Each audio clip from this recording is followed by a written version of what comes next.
आप सभी विद्यार्थियों का इस चैनल पर हार्दिक स्वागत है। इस टॉपिक में बायोलॉजी के महत्वपूर्ण उन प्रश्नों को लेकर आए हैं जो प्रतियोगी परीक्षाओं में बार बार पूछे जाते हैं। इस चैनल पर जो बच्चे नए हों चैनल को सब्सक्राइब कर लें और यदि वीडियो पसंद आएगा तो लाइक करेंगे, नहीं तो डिसलाइक करेंगे। आइए बिना रुके हम इन महत्वपूर्ण प्रश्नों को देखते हैं। मानव शरीर में तंत्रिका तंत्र का मुख्य कार्य क्या है?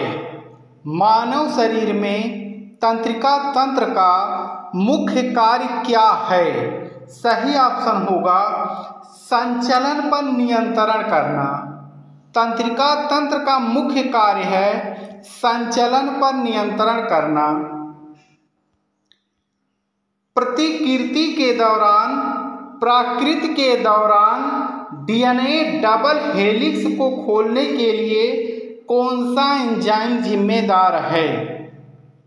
प्रतिकृति के दौरान डीएनए डबल हेलिक्स को खोलने के लिए कौन सा एंजाइम जिम्मेदार है?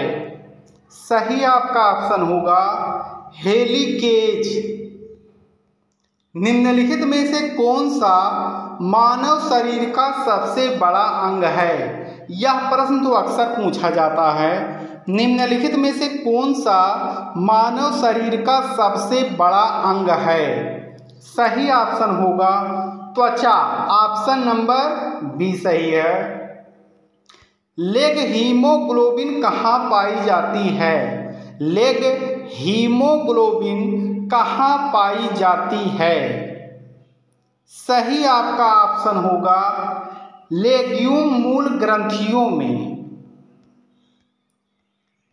निम्नलिखित में से कौन सा ऊर्जा उत्पन्न करने के लिए जिम्मेदार कोशिका का पावर हाउस है? निम्नलिखित में से कौन सा ऊर्जा उत्पन्न करने के लिए जिम्मेदार कोशिका का पावर हाउस है? सही ऑप्शन होगा माइटोकॉन्ड्रिया, जिसे कोशिका का ऊर्जा घर भी कहा जाता है। पौधों में रस आरोहण किसके द्वारा होता है? पौधों में रस आरोहण किसके द्वारा होता है? सही ऑप्शन होगा जाइलम के द्वारा। पौधे जो होते हैं वह जाइलम प्रक्रिया के माध्यम से ही रस आरोहण की क्रिया को करते हैं। अफीम पोस्ट पौधे के किस भाग से प्राप्त होता है? अफीम पोस्ट पौधे के किस भाग से प्राप्त होता है? सही ऑप्शन होगा अधपके फल से अफीम प्राप्त होता है।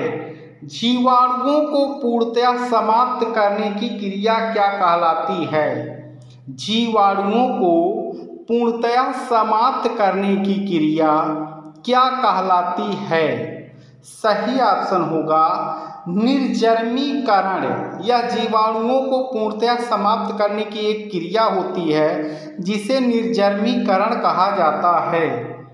गेहूं का काला कीट रोग किस कवक के द्वारा होता है? गेहूं का काला कीट रोग किस कवक के द्वारा होता है? सही आपका ऑप्शन होगा ऑप्शन नंबर डी पाकिस्तानिया ग्रीमिनिस ट्रिटिसाई। गेहूं का जो काला कीट रोग होता है वह पाकिस्तानिया ग्रीमिनिस ट्रिटिसाई कवक के द्वारा होता है। शर्करा या यीस्ट द्वारा किण्वीकरण करने पर कौन सा उत्पाद प्राप्त होता है? शर्करा या यीस्ट द्वारा किण्वीकरण करने पर कौन सा उत्पाद प्राप्त होता है? सही आपका ऑप्शन होगा एथिल एल्कोहल। प्रकाश संश्लेषण में पौधों द्वारा निम्न में से कौन सी गैस उपयोग की जाती है? प्रकाश संश्लेषण में पौधों द्वारा निम्न में से कौन सी गैस उपयोग की जाती है? सही ऑप्शन होगा carbon dioxide. Option number B. हरे फलों को कृत्रिम ढंग से पकाने हेतु प्रयुक्त गैस है। हरे फलों को कृत्रिम ढंग से पकाने हेतु प्रयुक्त गैस है। सही ऑप्शन होगा इथेन। इथेन के माध्यम से ही जो हरे फल होते हैं उनको पकाया जाता है, जिसे हम कृत्रिम विधि कहते हैं। किस वनस्पति तेल का उपयोग वाटरप्रूफ कपड़ा तैयार करने में किया जाता है? किस वनस्पति तेल का उपयोग वाटरप्रूफ कपड़ा तैयार करने में किया जाता है? सही ऑप्शन होगा कुसुम का तेल।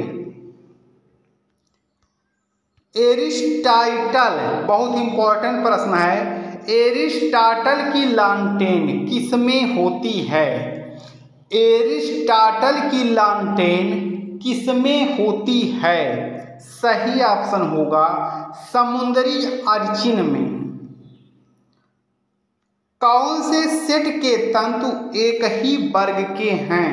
इसमें से आपको बताना है कौन सा ऐसा सेट है जिसमें जो जंतु हैं वे एक ही वर्ग के हैं।